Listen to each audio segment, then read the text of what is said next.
ሰላም እንዴት ናችሁ? የተወደዳችሁ የዩቲዩብ ቤተሰቦች ሰላምና ጸጋ ይብዛላችሁ። እግዚአብሔር አምላክ ይባርካችሁ። ዛሬ እግዚአብሔርን ቃል ደግሞ ከኔ ጋር ቲክቶክ ላይ እንዳያችሁት የእግዚአብሔርን ቃል እንከፋፈላለን። ይሄንን ለጓደኞቻችሁ ሼር ማድረጉን እንዳትረሱ፣ ላይክ ማድረጉን እንዳትረሱ፣ ደወል ምልክቷን የነካችሁ ሰብስክራይብ ማድረጉን እንዳትረሱ። ይሄ ሳቅ ቤት ነው። እግዚአብሔር አምላክ የተመሰገነ ይሁን። ከእግዚአብሔር ቃል አንድ ክፍል እናነባለን። በጌታ በኢየሱስ ስም እንዲህ ይላል። ዘፍጥረት መጽሐፍ ምዕራፍ 17 ከቁጥር 1 ላይ በጌታ በኢየሱስ ስም አነባለሁ። አብርሃምም የ99 ዓመት ሰው በሆነ ጊዜ እግዚአብሔር ለአብርሃም ተገለጠለትና እኔ ኤልሻዳይ ነኝ፣ በፊቴ ተመላለስ፣ ፍጹምም ሁን፣ ቃል ኪዳን በእኔና በአንተ መካከል አደርጋለሁ፣ እጅግም አበዛሃለሁ አለው። አብርሃምም በግንባሩ ወድቆ እግዚአብሔርም እንዲህ ብሎ ተናገረው፣ እነሆ ቃል ኪዳን ካንተ ጋር ነው፣ ለብዙ አሕዛብም አባት ትሆናለህ አለው። እግዚአብሔር አምላክ ይባርካችሁ። ይህን ክፍል ጨርሳችሁ አንብቡልን። እኔ ዛሬ የምናገረው እግዚአብሔር ኤልሻዳይ ነው። አሜን አሜን። በህይወታችን ላይ በእያንዳንዱ ምዕራፍ እግዚአብሔር ምንድን ነው? ኤልሻዳይ ነው። በሚያጋጥም ነገር ላይ በሚገጥም ነገር ላይ እግዚአብሔር ተናግሮ ምዕራፊ ላይ መንገዲ ላይ ህይወቴ ላይ በሚያጋጥመው ምዕራፍ ሁሉ ላይ እግዚአብሔር ኤልሻዳይ ነው። አሜን አሜን። ይሄን ክፍል ከነገር የምትከታተሉ ሁላችሁ ከነገር ጸልዩት። እግዚአብሔር ኤልሻዳይ ነው። እግዚአብሔር አዋቂ ነው። በየትኛውም ጉዳይ ላይ እግዚአብሔር ኤልሻዳይ ነው። እግዚአብሔር አምላክ የተመሰገነ ይሁን። አጭር ደቂቃ ከነገር ጸሎት እናደርጋለን። በጌታ በኢየሱስም እግዚአብሔር አምላክ ሆይ ይሄን ቃል ለኛ እንድትገልጥልን እንጸልያለን። ይሄን ቃል ለሚከታተሉ፣ ይሄን ቃል ለሚያነቡ፣ ይሄን ቃል ለሚሰሙ ለሁሉም በጌታ በኢየሱስም በእያንዳንዱ ምዕራፋቸው ላይ እግዚአብሔር ኤልሻዳይ እንደሆነ አውጃለሁ። ቃልን አስተምረን በኢየሱስ ስም። አሁን ባነበብነው ክፍል ላይ እግዚአብሔር አምላክ አብርሃምን ዘፍጥረት መጽሐፍ ምዕራፍ 12 ላይ ካለበት ከአሕዛብ ቤት ነው እግዚአብሔር የመረጠው። አብርሃምን ካለበት ቤት እግዚአብሔር አብርሃምን ለይቶ ጠራው። ምን ብሎ? አብርሃም ሆይ፣ አቤት፣ ከቤቴ ከዘመዶች ከአባቴ ቤት ከሰፈሪ ከቀየው ከሁሉ ተለይተ እኔ ወደ ማሳየ አገር ውጣ፣ በርክበት ምድር አበዛለሁ፣ አንተን ለአሕዛብ ሕዝብ አደርጋለሁ፣ እንደ ሰማይ ወፎች እንደ ሰማይ ከዋክብት እንደ ምድር አሻዎች አንተን እባርካለሁ።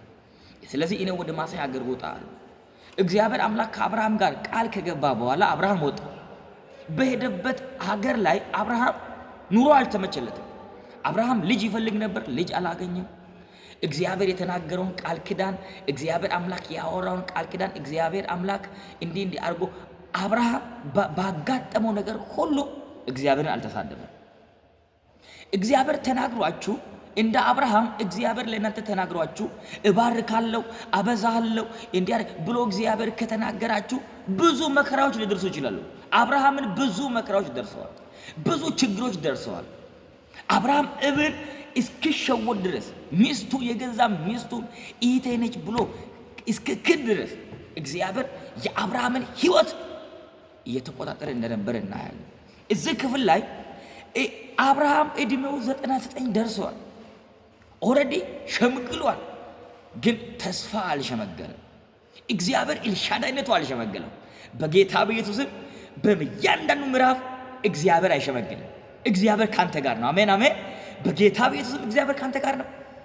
በ99 ዓመት በሆነ ጊዜ እግዚአብሔር እንደገና ለአብርሃም ተገለጠለትና እኔ ኤልሻዳይ ነኝ፣ በፊት ተመላለስ። የኔ ናት፣ በእግዚአብሔር ፊት ተመላለሽ። እግዚአብሔር ኤልሻዳይ ነው። የጥያቄሽን ሁሉ አንድ ቀን መልስ አለ። የጸሎትሽ መልስ አንድ ቀን መልስ አለ።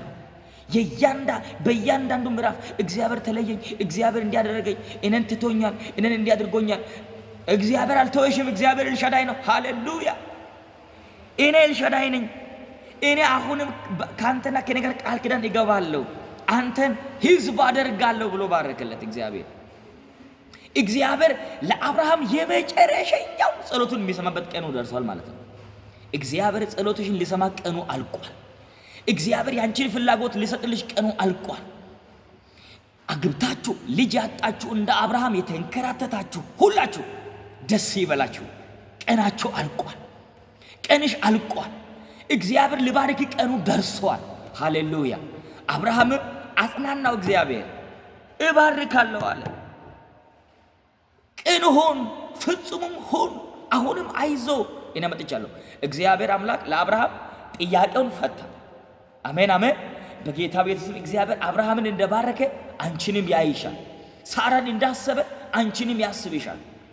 ልጅ ያጣችሁ በዚህ ምክንያት ብዙ ጸሎት የጸለያችሁ በብዙ በእግዚአብሔር ፊት ያነባችሁ እንደ አብርሃም የተንከራተታችሁ መከራ ያደረሰባችሁ እግዚአብሔር ተናግሯችሁ ብዙ መከራ ያደረሰባችሁ ደስ ይበላችሁ። ቅንም ሁኑ። እግዚአብሔር ኤልሻዳይ ነው። አሜን። እግዚአብሔር አምላክ ይባርካችሁ። ጥያቄ ተመልሷል። ሼር አድርጉት፣ ላይክ አድርጉት። ጌታ ይባርካችሁ። ሻሎም